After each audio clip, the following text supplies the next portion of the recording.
তারা নিজেদের জন্যে নিজেদের স্বার্থেই যত দ্রুত সম্ভব ইলেকশন দিয়ে একটা সেফ এক্সিটে যেতে চান। আসলে আমি একটু পেছনে যেতে চাই। আমাদের অন্তর্বর্তীকালীন সরকার যেই জিনিসগুলো নিয়ে পথে নামলেন, যেই সংস্কারের কথা বললেন, যেই ঐক্যমত্য কমিশনের কথা বললেন, বাস্তবে আমরা 12 মাস 13 মাস পরে কি দেখতে পেলাম, কি ফল পেলাম?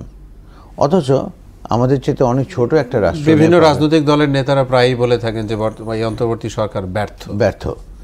এই আমাদের খুবই কাছের দেশ নেপাল, আপনি দেখেন নেপালে কিন্তু এ ধরনেরই একটা অভ্যুত্থান হয়েছে এবং সেখানে অন্তর্বর্তীকালীন যেই প্রধানমন্ত্রী এসছেন তিনি বলেছেন যে আমার অন্য কোনো কাজ নেই, আমার কাজ একটি অতি দ্রুত 6 মাসের ভিতরে ইলেকশন দিয়ে চলে যাওয়া। আমি দেশ পরিচালনা বা অন্য কোনো কিছুর কোনোটাতেই আমি থাকবো না, করবে না, উনি স্পষ্ট বলেছে। এবং ওনার উপদেষ্টা কয়জন?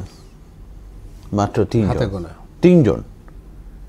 এখন এখানে যেটা হয়েছিল যে এখানে অন্তর্বর্তীকালীন সরকার আমাদের যারা, তারা হয়তো মনে করেছিল যে বা বেশ সুন্দর একটা আরামায়েশের জীবন কাটাবো, কয়েক বছর একটু আরামায়েশ করি নেই।